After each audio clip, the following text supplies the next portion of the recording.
한 주간 평안하셨습니까?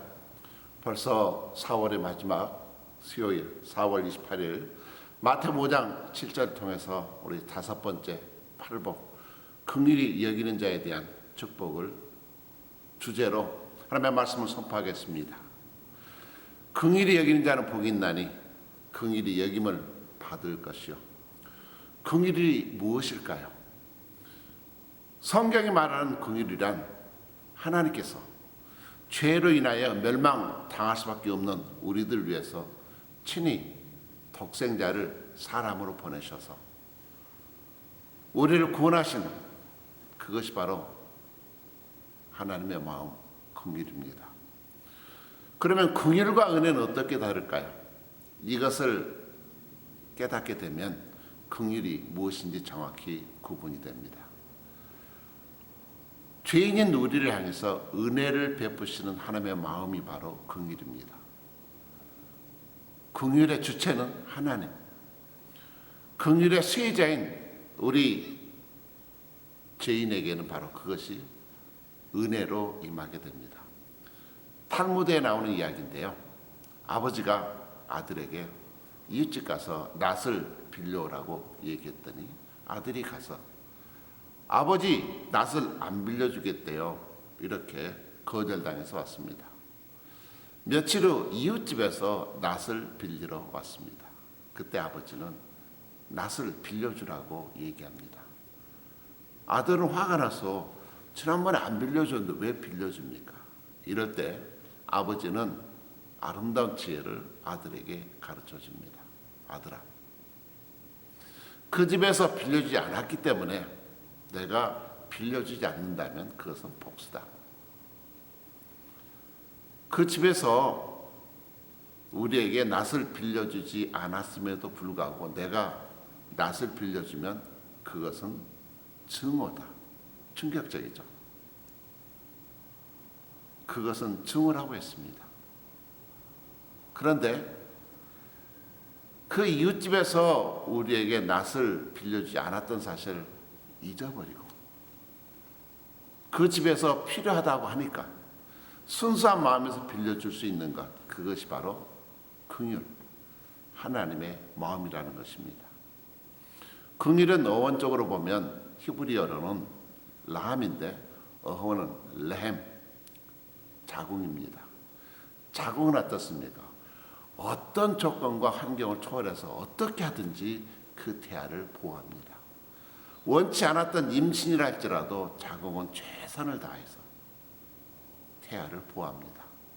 그렇게 태아는 자궁 때문에 살고 자궁은 대가 없이 주도적으로 태아를 지키고 살려냅니다. 이처럼 불가항력적인 사랑을 베푸시는 하나님의 마음, 그것이 긍휼입니다. 그렇다면 긍휼이 주는 선물이 무엇일까요? 바로 우리의 구원입니다.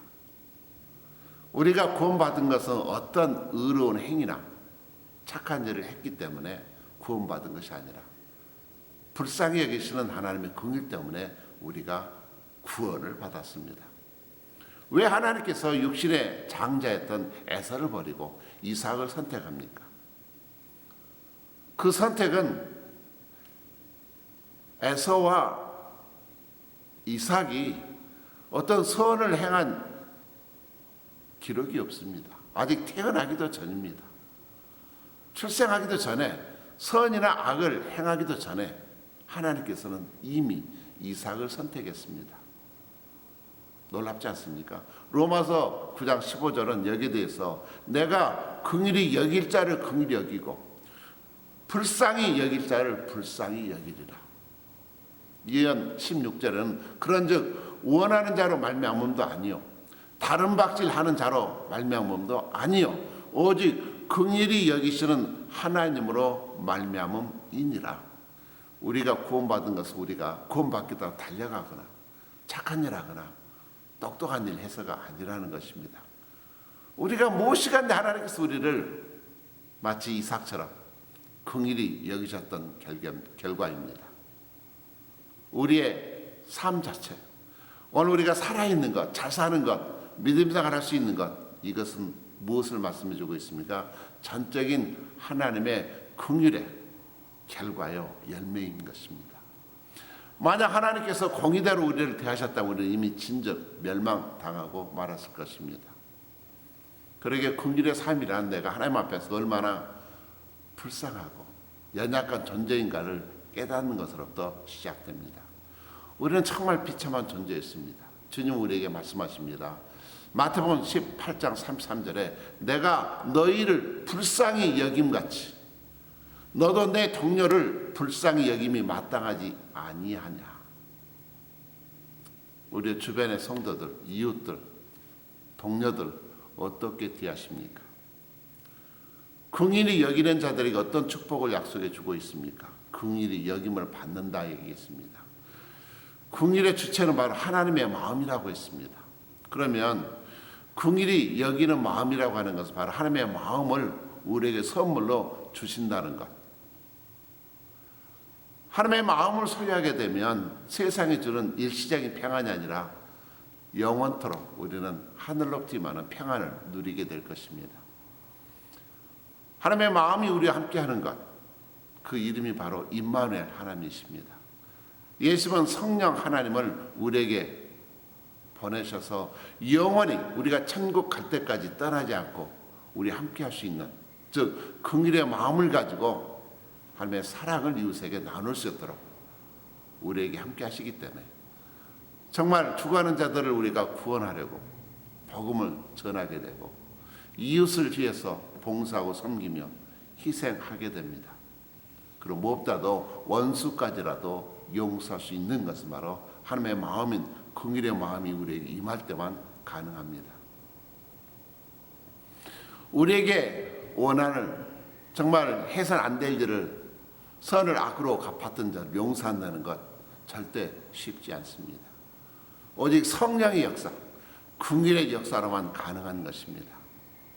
결국 우리가 원수까지라도 용서할 수 있다는 것은 예수님의 마음을 닮아간다는 증거입니다. 베드로가 이방인이었던 고넬료 집에 가는 것 쉽지 않습니다. 그런데 성령께서 인도하십니다. 아나니아가 정말 교회를 핍박했던 원수였던 사울에게 가서 안수한다는 것 쉽지 않습니다.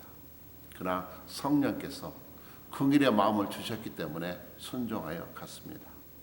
요나가 니느웨에 가서 정말 은혜의 복음을 선포한다는 것 쉽지 않습니다.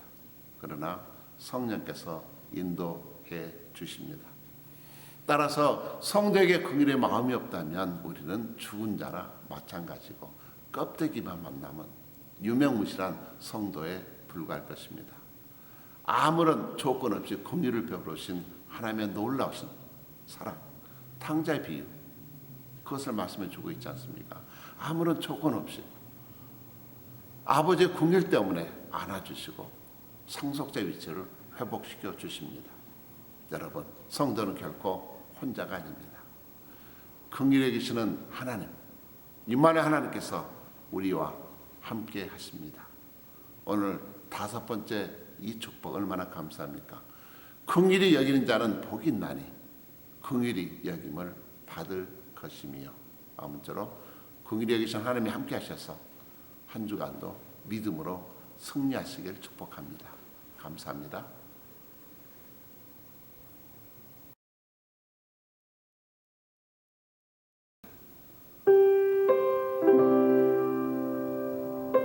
사랑하는 성도 여러분, 하나님의 마음을 아세요? 하나님의 마음, 그것을 표현하는 한 단어는 바로 긍휼입니다. 하나님의 마음이 향하는 곳, 하나님의 눈물이 있는 바로 그곳에는 하나님의 긍휼이 있습니다. 오늘 하나님 아버지의 마음이란 찬양으로 함께 하나님께 영광 돌려드리겠습니다.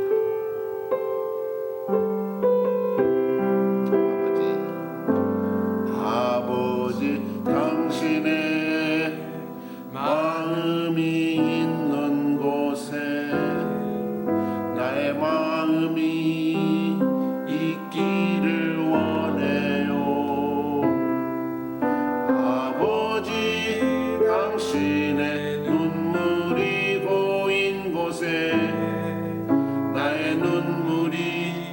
누리길 원해요.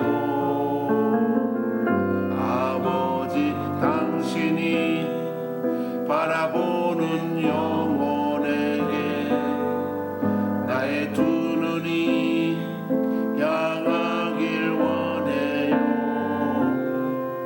아버지 당신이 울고 있는 어두운 땅에 나의 두 발이 향하길 원해요.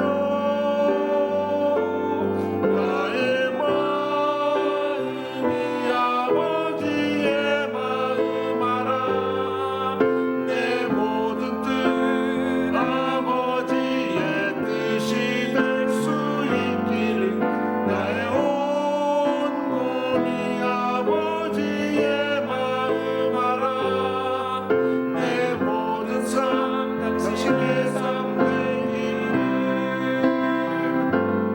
나의 마음이 아버지의 마음 알아. 내 모든 뜻 아버지의 뜻이 될 수 있기를. 나의 온 몸이 아버지의 마음 알아. 내 모든 삶 당신의 삶 되기를.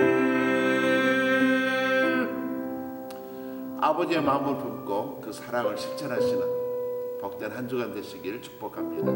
감사합니다.